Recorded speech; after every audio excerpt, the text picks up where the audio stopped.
Assalamualaikum warahmatullahi wabarakatuh. Kembali lagi bersama saya Ibu Ani Nafianti dalam pembelajaran kali ini, yaitu masih bertemakan dengan teks eksposisi kelas 10 tingkat SMA. Pada kali ini Ibu akan membahas di KD 3.4, yaitu menelaah struktur dan kebahasaan pada teks eksposisi, di mana indikatornya kalian harus bisa menentukan strukturnya, menentukan kebahasaannya, dan membandingkan kebahasaan dari kedua teks. Tujuannya adalah yang tadi Ibu sampaikan ya, seperti yang di indikator, yaitu kalian dapat menentukan struktur, menentukan kebahasaannya, dan bisa membandingkan kebahasaannya dari dua teks eksposisi yang berbeda jenis. Nah, di sini Ibu ingin bertanya, apakah kalian pernah memberikan argumentasi dalam suatu permasalahan? Gimana? Tentunya pernah ya. Misalkan di struktur organisasi OSIS. Nah, di OSIS biasanya kalau kalian akan mengadakan event-event atau membahas tentang kegiatan yang akan diadakan, yaitu pastinya kalian akan memberikan pendapat-pendapat dari beberapa orang, ya. Nah, di sini struktur teks eksposisi, di mana struktur itu ada 3, yaitu ada tesis, argumentasi, dan penegasan ulang. Ya.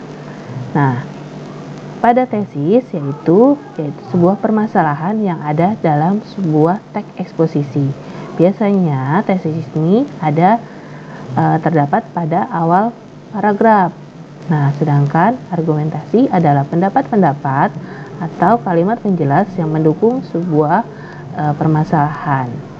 Ketiga, ada penegasan ulang. Penegasan ulang ini adalah dari pendapat-pendapat dikumpulkan dan disatukan kembali dengan permasalahan, disambungkan dengan permasalahan, lalu ditegas ulang untuk mendapatkan sebuah solusinya. Nah, pada kali ini ada macam-macam atau jenis-jenis teks eksposisi, yaitu yang pertama ada teks eksposisi definisi, yaitu sebuah paragraf eksposisi yang memaparkan definisi atau pengertian suatu topik tertentu. Selanjutnya ada teks eksposisi proses, yaitu merupakan tahapan-tahapan atau cara-cara untuk melakukan sesuatu dari awal hingga akhir. Yang ketiga, ada teks ilustrasi, di mana sebuah paragraf yang menyajikan informasi atau penjelasan-penjelasan tertentu dengan cara memberikan gambaran atau penjelasan yang sederhana mengenai suatu topik atau topik lainnya yang mempunyai kesamaan sikap atau kemiripan.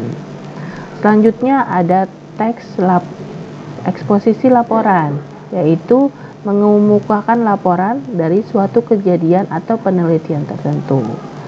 Lanjut dengan teks eksposisi perbandingan, yaitu paragraf eksposisi yang ide atau gagasan utamanya dipaparkan dengan cara membandingkan dengan yang lain.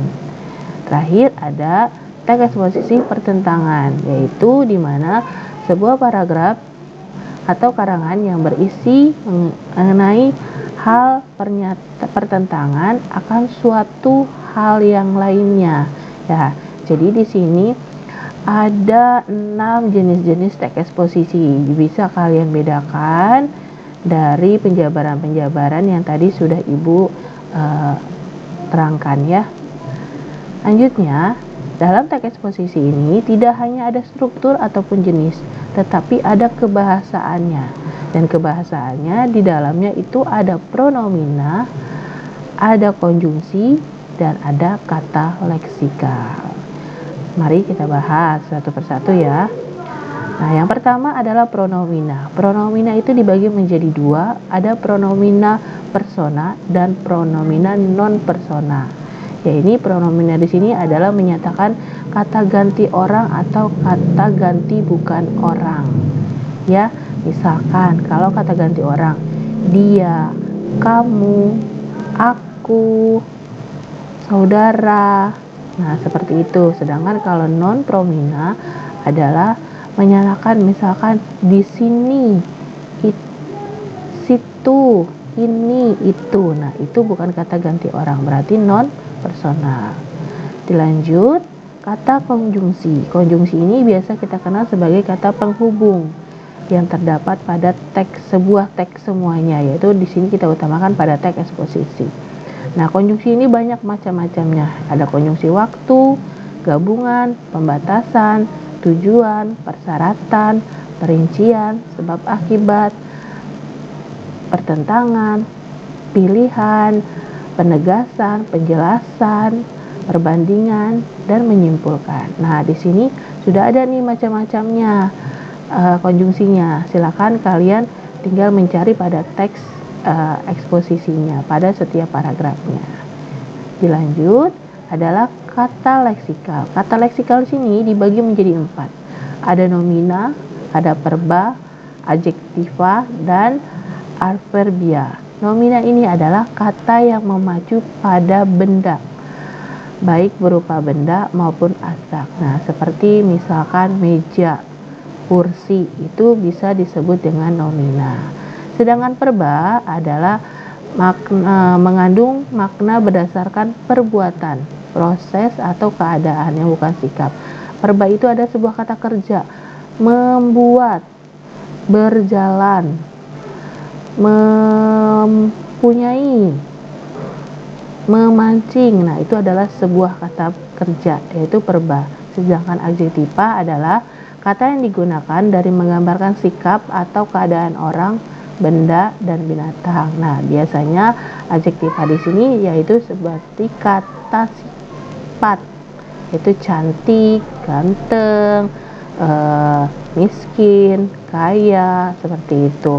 Nah, kalau adverbia adalah kata yang melengkapi atau memaparkan informasi sebuah keterangan waktu, suasana, alat, dan yang lainnya. Jadi ada tempat misalkan di pedesaan, di sebuah kota, waktunya malam, siang.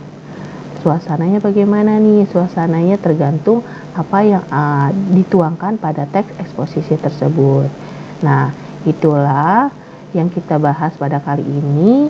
Ada struktur, ada jenis-jenis, dan ada kebahasan pada teks eksposisi. Terima kasih. Assalamualaikum warahmatullahi wabarakatuh.